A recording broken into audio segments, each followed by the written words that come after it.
G'day viewers, I'm going to pour the rocker cover off this and reseal the gasket, because I don't think putting the gasket on that, judging by how much oil was on the sides of this engine, it was absolutely caked. Just tarred. This tar was that bad.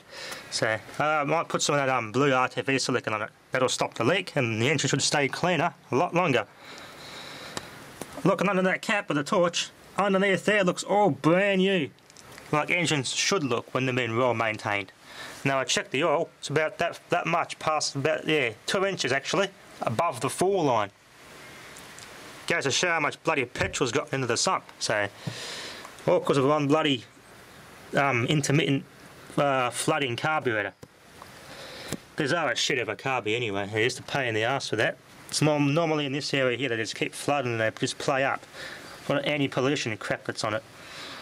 But I've also disabled the choke because that was being a pain in the ass and going too high idle.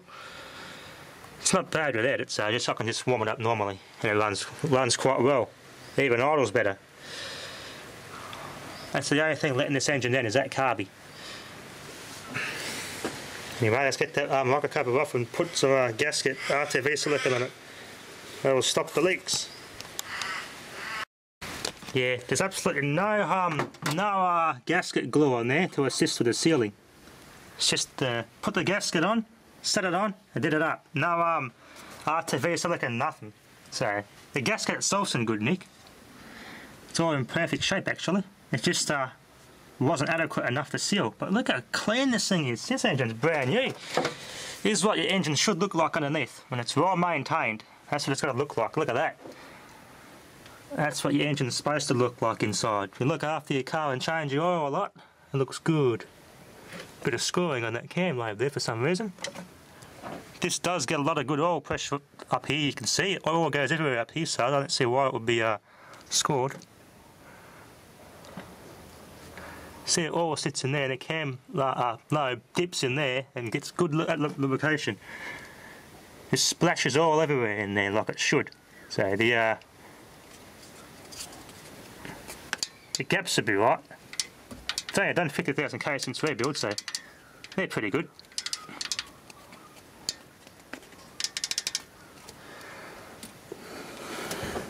Dayco timing belt, it's not in too bad a condition, it's just a bit dirty because behind there there's supposed to be a cover behind here, but there's not one there for some reason. Look down in there and look down in there into the engine. I look down in there, if I can see, get the camera down there, the oil looks very runny. So I've got to change this oil. It's got too much fuel in it. It's too full, too runny. I've got to change it. Look how bloody brand new and clean it is under here though. This engine's bloody brand new. Don't know if the old man was talking about giving this into the scrapyard, but I think I'll pour this engine out before that happens and keeping this engine. Good to see it go to a good home at least. It's too good to just scrap. It looks pristine. How your engine should look underneath. Looking good. Nice and brand new. Anyway, let's put some RTV silicone on that, and that will take care of the oil pissing down the side of the engine problem. Don't forget your half-moon seals. That's in good nick too. Now, certain models of this line of this engine had a camshaft longer and stuck out the back. They went to a pulley which drove, I think it drove a power steering pump in some cars, like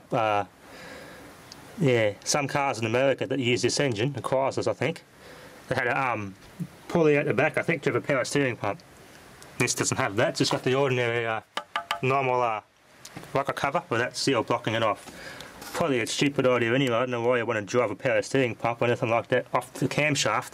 That puts extra stress on the timing belt. Shorten the lifespan of the engine even more. So let's get the glass in there and get that out. Oh, any nasties in there. Anyway, let's put some of this stuff on. This will stop the leaks altogether. We're back together, nice and sealed. I was wondering why this back bolt there was kind of loose to begin with. And then there's, and you can see there's a little bit of moisture in there when it was running. I don't know why it's got that much moisture in it for some reason, and I washed it. So how could the water get in? And looking closely, they've cracked the bloody rocker cover, the previous people, because it must have had the Because I didn't put any gasket maker on there, that or the other owners, whoever did it, one of the mechanics in the past, saying it was leaking, and didn't bother doing this, and decided to tighten these bolts up so tight, they've cracked the back one. Cracked the bloody rocker cover. Bloody idiots. Talk about dodgy. Anyway, I shouldn't leak now. I'm going to put some glue or something on it to stop the water getting and dust getting in. That's just silly. Tightening it up, yeah, that's going to stop the leak, isn't it? There you go, perfect fit. A gasket from a 20-litre plastic drum. The screw-on large lid type. Put a O-ring into that, stretched it around. Perfect seal for the carby. Good gasket. Shame about the dodgy buggers. We were a mechanic in the past, tightened that up to try and stop the leak and cracked it. Anyway, bit of botchiness here and there we can fix up. Let's put the thing back on. Alright, we're back together. Just going to change the oil and she's done. Hopefully no more pesky bloody oil leaks. This thing was just an absolute pig. Absolutely coated in bloody oil and dirt. Quite thick too. Pretty much a brand new engine. Anyway. Looking good. Looking good. So far so good. The zipper's working quite well. Using the that Mitsubishi TV power transformer. A 12-volt winding. That's been on for the last month straight. I had the other battery on here. They brought it up quite well on this thing. Don't connect the charger through here. I find it best just put the power supply straight on there, then into the battery, and that will zap into the battery at the same time it's keeping it maintained. That's putting 13.7 volts around there, keeping the battery at that while it's desulfating. Not holding it up at 14.5 all the time, which can boil it, but so far it's going good. This has been on for about a week so far. It's just holding just over 400 cold cranking amp, settling down around there. It used to be about 300, about 280 before. This has been drained and cranked flat a bit, so this seems to be fixing it. Hopefully it's not too far gone. There was about 9.2 milliohm resistance in there.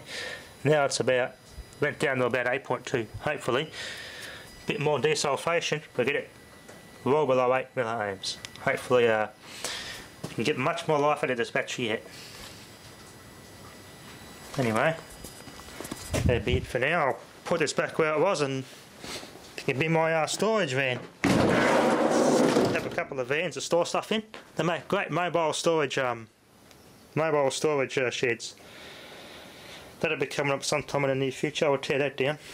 And we'll look inside how a torque converter works. If I can find like a shaft I can put in there and turn this and fill it with oil, and the shaft should turn a bit faster. I think that's how it works. You can also make a bloody probably one of those rotating tables or one of these, if you can do it right. Sit that on the base on some legs, have a set of chairs around, have a steering wheel, and then you turn the steering wheel, and the table spins like the old McDonald's playgrounds used to have.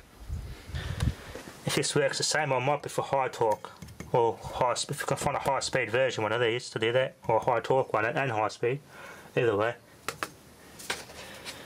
Yeah, this one's probably too good to, not good enough to use anymore. That one here, I'm probably going to keep that one. That goes on, hang on, we've got one there anyway.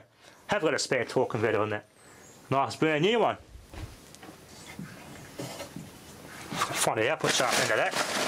I've covered it up from the weather, the oven rust, so you might be able to see it turning. But either way, that end drives the oil pump, and the shaft goes inside there and turns the gearbox. Anyway, yeah, I'll do that another time.